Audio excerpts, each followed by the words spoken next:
Welcome into Steelers Talk. I'm your host, Jack Sperry. Thank you guys so much for joining me here today. I hope you had a great Thanksgiving. I know I did. The Steelers got a triple dose of good news yesterday that I want to share my reaction to and kind of break down for you guys here today. If you haven't already, click that subscribe button. We're providing you guys free and informative Steelers content on this channel every single day throughout the 2025 NFL season. Of course, we'll be live on Sunday when I get back to the studio here for Steelers versus Bills. It's going to be a really fun watch party. We're going to be giving away a signed Hines Ward jersey. So if you guys want a chance to win that, make sure you guys join us on Sunday for our live watch party.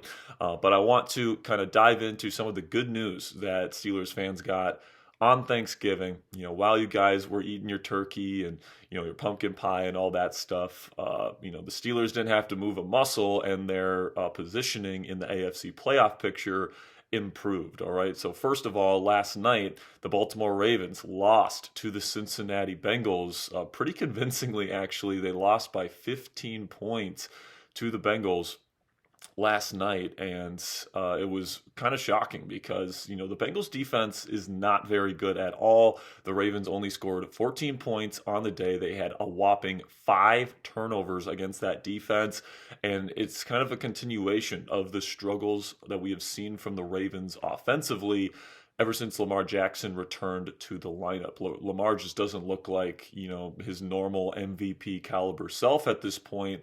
And, I think the Ravens defense held up for as long as they probably could. They held Joe Burrow and company to a lot of field goals. They kind of cleaned up a lot of the mess that the Ravens offense was creating for them. But it just wasn't enough. In the second half, Joe Burrow and the Bengals kind of broke through. They started scoring some touchdowns, and the Ravens could not keep up. I would say there was certainly some bad luck on the side of the Ravens last night, which certainly contributed to the loss. But, obviously this is huge for the Steelers because the Ravens have lost, at least for now, the Pittsburgh Steelers have retaken sole possession of first place in the AFC North. And if they beat the Buffalo Bills this week, they get a full game ahead of the Baltimore Ravens before they take on Baltimore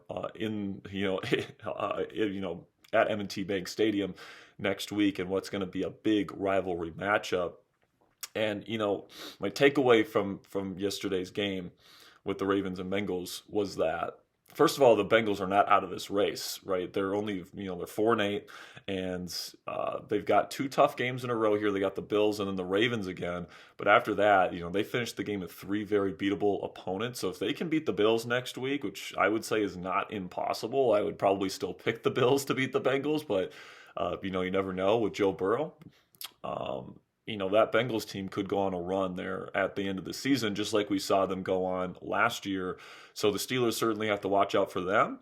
But also, the Ravens are not this, unbeatable, unstoppable force, I think, that a lot of people, and including a lot of Steelers fans, kind of feel like that they are. Ever since, they won 5 straight games after starting the season 1-5. The Steelers have lost 4 of their last 6. So just the momentum of the season feels like, or at least it felt like heading into this week, that the Ravens, were an inevitable, force that couldn't be stopped, that they're going to win the division, and the Steelers had no chance. But I said it earlier this week, I just don't feel like that's the case because of how, frankly, difficult the end of this season is going to be schedule-wise for the Ravens, all right? They have to play that same Bengals team 2 weeks from now. They have to play the Steelers twice. They have to play both the Patriots, who are currently the number 1 seed in the AFC, and the Green Bay Packers as well, that one on the road to finish the season. So if Lamar continues to play as poorly as he's playing, frankly, the Pittsburgh Steelers have every opportunity to win the AFC North this season. And, they've got the schedule, I think, to be able to get to that 9 or 10 win mark there to win the division this year, get a home playoff game, which, of course, increases your chances of winning that playoff game this year. Just the fact that you're home, and you got Miami, you got Cleveland, those 2 games you should be able to win. And then you should be able to at least split with the Baltimore Ravens. That's 3. And if you sweep the Ravens, that's 4 wins right there. That's more than doable, and that gets you to 10 wins. And you guys know, if you've watched our preview for this week's matchup against the Bills, I think the Steelers can beat the Bills. So that could potentially get this team to as many as 5 wins down the stretch and get to 11 wins. I would think is probably the best case scenario. I kind of find it hard to believe the Steelers will go 6-0 to finish their season, but I can seriously see anywhere between 9 to 11 wins being a realistic spot for the Steelers team to get to by the end of this season. And honestly, I could see them win the division with any of those win totals, including 9 wins. If the Ravens really stink it up at the end of the season here and they lose to the Patriots and Green Bay and they split versus the Steelers and they lose the other game to the Bengals, it's very possible the Steelers could win the division at just 9 wins this year. That was just a massive loss for the Baltimore Ravens last night at home on Thanksgiving.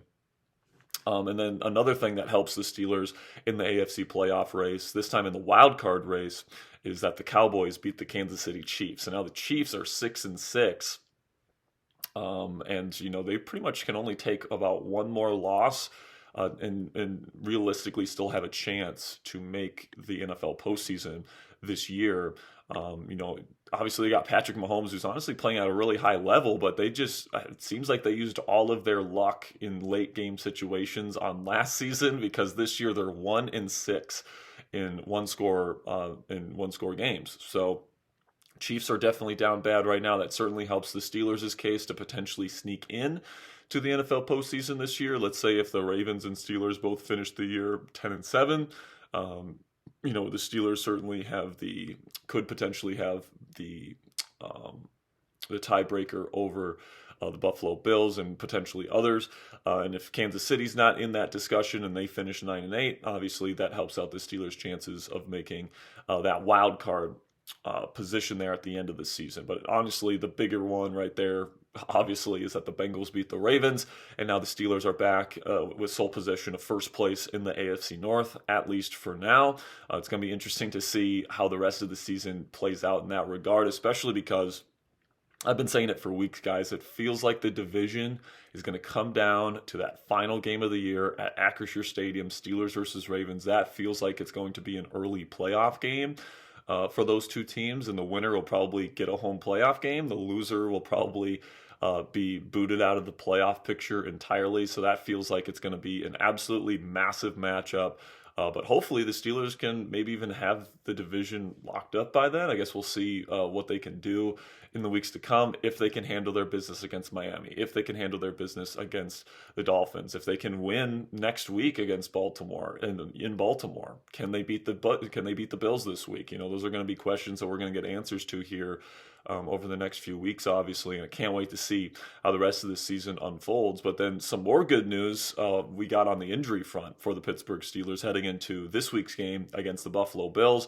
Aaron Rodgers, DK Metcalf, and Alex Highsmith were all full participants in Thursday's practice on Thanksgiving, indicating that they are going to be good to go to play against the Bills on Sunday. So that's really good news. Obviously, to have your number one receiver, DK, to have, one of your top pass rushers back and Alex Highsmith, and then, of course, Aaron Rodgers. I mean, we saw what Mason Rudolph looked like last week. All of a sudden, Mason couldn't throw a deep ball. That's traditionally been one of the better things that he does. Just couldn't do it last week. And, that lack of a vertical passing attack really hurt the Pittsburgh Steelers at the end of the game. And, it felt like if you have better quarterback play out there last week, the Steelers would have won, and they would have won against the current number one team in the NFC North. So that's certainly disappointing that you couldn't come out with the win last week. But, having Rodgers back out there this week, I think should help this team out in terms of stretching the field. But obviously, we've been talking about it all week, I think, with the way Buffalo struggles to defend the run, the focus has to be on getting the ball to Jaylen Warren and the run game, and making that the star of the show on Sunday afternoon. But then on the other sideline here for the Buffalo Bills, it appears that they could be without both of their starting offensive tackles. Both Deion Dawkins and Spencer Brown, their left and right tackles respectively, are dealing with injuries this week. They have not practiced to this point at the time of me recording this video during the week. And this is the same Bills team that gave up 8 sacks versus the Houston Texans, another very good pass rush last week on Thursday Night Football in Houston. And Pittsburgh's edge rushers are all expected to play, right? TJ Watt is healthy at this point in the year. Alex Highsmith is healthy at this point. It seems like he'll be back. Nick Herbig will be out there as well. Now, there's some injuries to the interior. Derek Harmon will not be playing in this football game. Daniel Aquale obviously is out for the rest of the season. But really, the advantage that I think that the Steelers have in the pass rush this week is on the edges. So, you're going to be expecting TJ Watt, Alex Highsmith, Nick Herbig to absolutely eat on Sunday. And that might mean Josh Allen tries to get the ball out of his hands quickly. So if I'm the Pittsburgh Steelers, I'm really trying to get after Josh Allen, because the teams that have had the most success against the Bills have been the teams that have blitzed him a lot and have put a lot of pressure on him, because frankly, their wide receiver room, it's not very talented. It's not the best in the world. If you can put quick pressure on him, these guys are not getting open for him very quickly. So he doesn't have a lot of options. So I think we're going to see a lot of man blitzing from the Pittsburgh Steelers on Sunday, and hopefully it's going to work out for the black and gold. I'm excited to see what this game is going to look like on Sunday, because if you guys have been watching our content this week, you guys know I think this is a very good matchup for the Pittsburgh Steelers, and I'm picking the Steelers to win this football game. So definitely excited to see if the Pittsburgh Steelers can win this game. It'd obviously be huge to go to 7-5 in what has kind of proven to be a very weak AFC North division this year. Getting that game advantage at this point in the year, going into a big rivalry game next week on the road versus the Baltimore Ravens, a chance to really bury Baltimore. If you can beat the Bills this week and you have a full game advantage in the division, and then you beat the Baltimore Ravens and you go up 2 games in the division, with the number of games that you have left, I believe at that point it'd just be 4 games left.